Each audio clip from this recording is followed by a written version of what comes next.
This is the most versatile lens that I have ever used, and that is the Tamron 35-150 f2 to 2.8. Now, first things first, I did not buy this lens. I actually rented it this past wedding weekend. I had 4 weddings in the span of 8 days, so I figured, why not rent this lens, test it out, see if it could be a good addition to my gear bag, and honestly, I am so thankful that I did. And if you're ever looking or interested in new gear, I highly recommend that you rent before you buy so that you can test things out and see if it could be a good addition for you.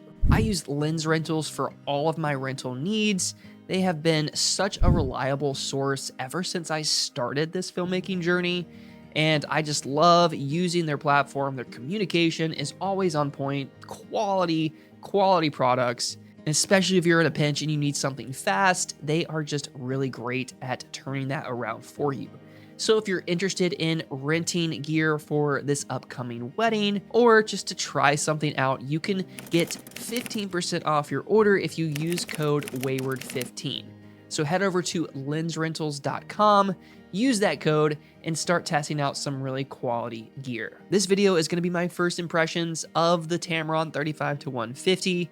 It's not going to be very spec driven. It's just going to be an honest, transparent discussion with some actual wedding footage so that you can see what I was able to capture with this lens. Now, with that said, let's talk about the size and the weight, because I think this is a good place to start because it was a little bit jarring seeing how big this lens actually was, which makes sense. It's 35-150. I get it. It's going to be a little bit longer than your traditional primes and typical zooms like the 24-70. It clocks in at 2.6 pounds, and then when you add it to cameras like the A7S III, you're definitely going to notice it feeling a little bit top heavy, which isn't that big of a deal. I actually like a little bit more weight with my rigs. It makes it feel a little bit more stable and secure. It was a little bit uncomfortable at first just because I'm so used to the 24-70 and my other prime lenses as well. And honestly, for the first time in a long time, I was kind of nervous using this lens at my latest wedding. It was just kind of new, it was foreign, it was different. And because it was top heavy, I didn't know how I was going to do with this lens all day, especially me since I go handheld a lot. And a lot of you in the comments on the community tab are telling me that at 150, you will start to notice a lot more micro jitters in this lens. So that kind of had me a little bit worried and concerned, but honestly, I had a really positive experience with this lens. And I want to dive into what really makes this lens so unique, and that is the focal range. The 35-150 is super versatile in terms of your focal length, being able to cover so many different perspectives on the wedding day. If you prefer 24 versus 35, that's going to be the only downside. But either way, you're getting a ton of value from 35-150, making this lens a really solid choice for an all-day use. And a workaround if you prefer a wider perspective is to just have a second body with you that has the 24-70 or a 24 so that you can capture that wider perspective and complement those different angles that you're capturing with the Tamron 35-150. And honestly, when I look at it, there's really no reason to even complain about the focal range with this lens because we're already getting an insane amount of variety. I mean, 35-150 is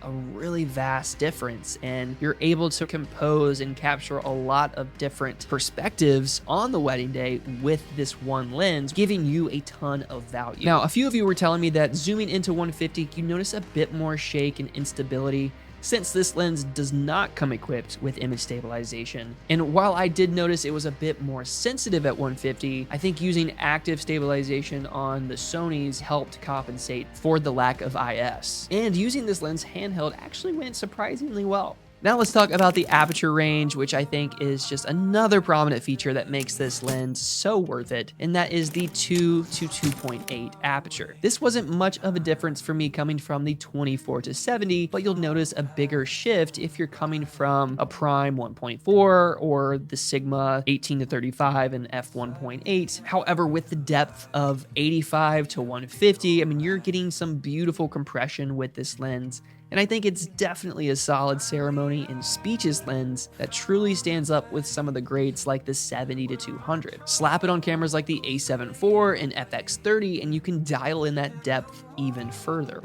I think 2.8 is still a beautiful aperture and worth exploring if you're solely using primes. Because with this lens, even at 2.8, you're gonna get a really nice depth of field. Diving into the autofocus using this lens, and I think it actually went pretty well. There were a few instances where the autofocus was not as consistent, but I think for my first time using it, it was still impressive nonetheless. This is coming from someone who doesn't use a ton of autofocus on the wedding day, so maybe I'm a little bit biased, but generally using autofocus makes me more nervous than manual focus, and I don't know why. I guess it's just because I started with cameras like the T2i and worked my way up, and autofocus wasn't really that great until around 2016, 2017, so I don't know why I feel that way, but I'm acclimating. I'm getting better at using autofocus on the wedding day to lock in my focus, lock in my shots. So all of that to say, I think when it comes to autofocus, the Tamron still does really well. Now let's talk about the sharpness, and for this, you can make your own opinions with the footage that I'm showing you here, but I think it does provide a beautifully sharp image, edge to edge, overall nice and pleasing to look at. I did not use a filter for these weddings specifically because I wanted that unadulterated, true to life experience navigating this lens and the image I could get without that diffusion. So overall, do I think this lens is worth the $1,900 price tag? Absolutely. I definitely think you're getting a quality, versatile, unique lens that will allow you to cover a variety of perspectives on the wedding day, giving you that beautiful depth of field, beautiful compression for moments like the speeches, the ceremony, and intimate shots throughout the day. Navigating cocktail hour, being that fly on the wall. Having a lens like this is super valuable for a lot of reasons. And I think it's comparable to lenses like the 70-200, if not better, because you're getting a wider perspective in the 35. It's definitely going to be hard to beat and compare between the 70-200 and the 35-150 just because of those variances. But for me, I think the 35-150 is more of an all-day lens, while the 70-200 is more situational, like ceremony, speeches, just for those intimate shots. And with the 35-150, you kind of get the best of both worlds. You can get your 35, your 50, your 85, and then all the way to 150 if you wanted some really nice depth.